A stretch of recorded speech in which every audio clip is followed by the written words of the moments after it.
Welcome to my channel, Learn Mathematics with Jasmine.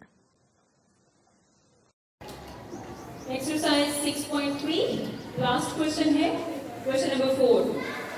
Evaluate by using formula. Note करें copies पे साथ साथ. और फॉर्मूला कौन सा आपने अभी तक पढ़ा है? a plus b whole square. कैसे ओपन करते थे? फर्स्ट टर्म का square plus 2 multiply by first term multiply by second term plus second term whole square. आपके पास है फर्स्ट पार्ट 48 होल स्क्वायर. ठीक है, लेकिन यहाँ पे तो फर्स्ट टर्म और सेकंड टर्म है ही नहीं.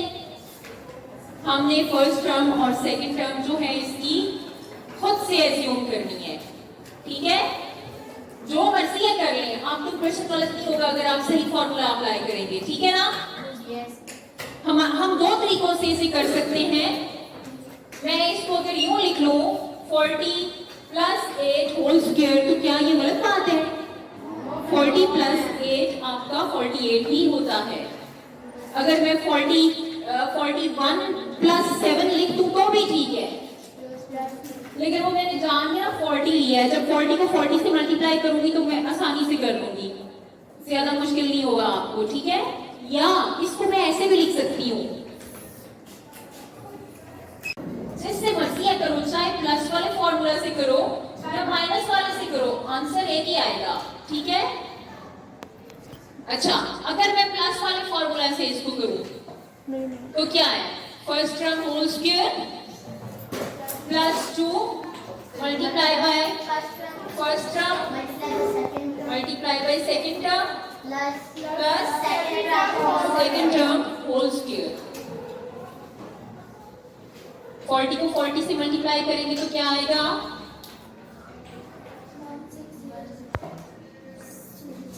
अगर आपको नहीं पता, परेशान होने की जरूरत नहीं है, आप इसको मल्टीप्लाई करें. ठीक है, 0 0 से मल्टीप्लाई होगा 0, 0 4 से मल्टीप्लाई होगा तब भी 0 आएगा. यहाँ क्रॉस लगा दें. 4 को 0 से मल्टीप्लाई करेंगे तो 0 आएगा. 4 4 16, आपके पास 0 आता है ना? तो जब मैंने 40 का स्क्वायर ओपन किया है तो 40 को 40 से मल्टीप्लाई किया, मेरे पास क्या आ गया? 1600. समझ आ रहा है ना? Yes ma'am. अब ये तीनों टर्म्स मल्टीप्लाई हो रही हैं. 2 को जब 4 से मल्टीप्लाई करेंगे तो ये 40 है ना, तो क्या हो जाएगा? 80. आप यूग्राफ पे करें. 40 मल्टीप्लाई बाय 2 2 0 0 2 4 8. इन दोनों को मल्टीप्लाई करने से क्या आया? 80. फिर जब इसको तीसरी टर्म से मल्टीप्लाई करेंगे, तीसरी टर्म है हमारे पास 8. तो 8 0 8 8 7 8 8 7 64. टेबल्स आने चाहिए आपको. ठीक है, तो क्या आ गया मेरे पास? इनको मल्टीप्लाई करने से 640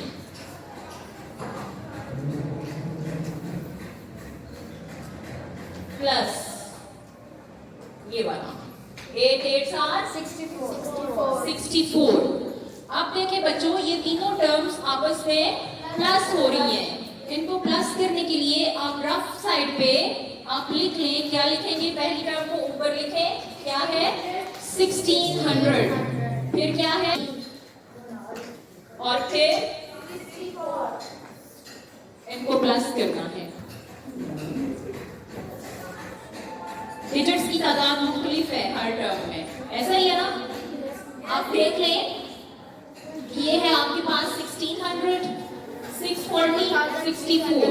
लेकिन मैंने एक चीज ध्यान से देखें, जब मैंने इन तीनों को प्लस करने के लिए इस तरह से तरतीब से लिखा है तो जो हमारा यूनिट टर्म है वो बिल्कुल ऑपोजिट एक दूसरे की लिखी गई है.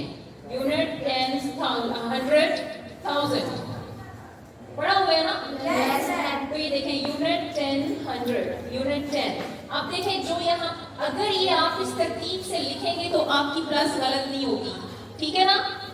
अच्छा 0 0 प्लस 4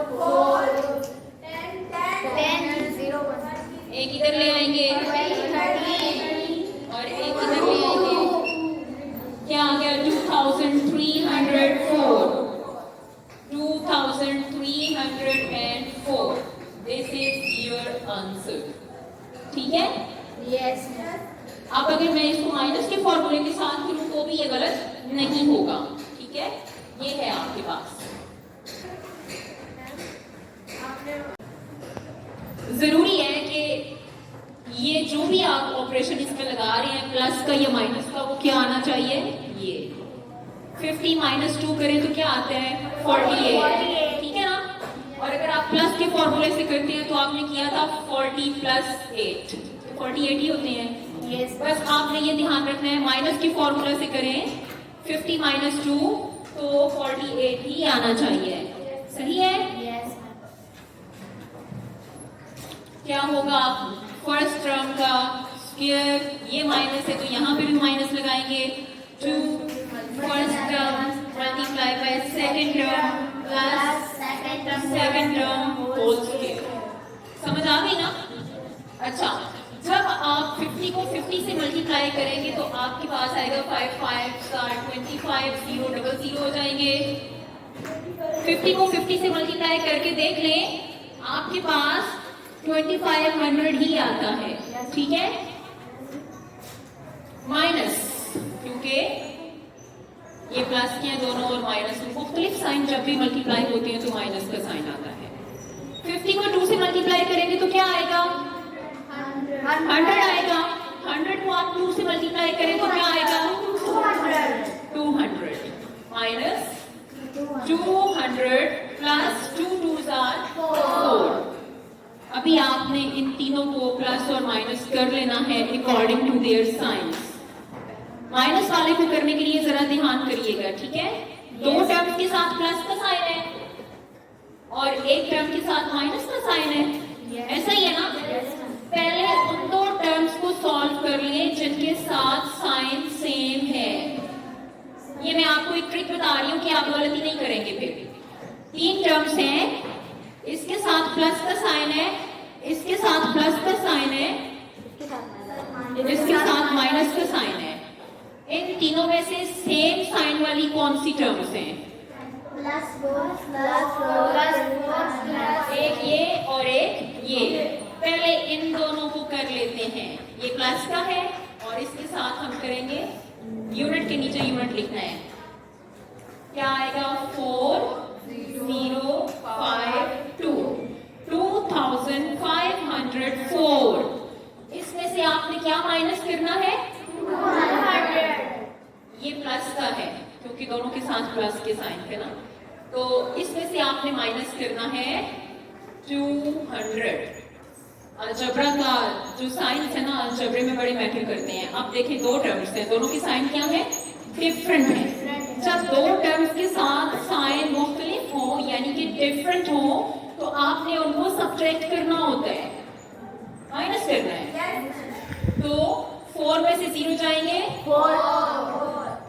0 5 में से 2 माइनस 3 2 और आंसर के साथ साइन कौन सा आएगा? बड़े डिजिट का। तो यहाँ पे बड़ी टर्म आपकी प्लस है। जब इन दोनों को आपने ऐड किया है तो साइन मुख्तलिफ होने की वजह से ये माइनस हो गए। तो आंसर के साथ साइन जो है बड़े डिजिट का आया। आपका आंसर क्या आया? 2304। 2304। अब आपने नोट किया, जब आपने प्लस की फॉर्मूला के साथ इसको किया था तब भी यही आंसर आया था।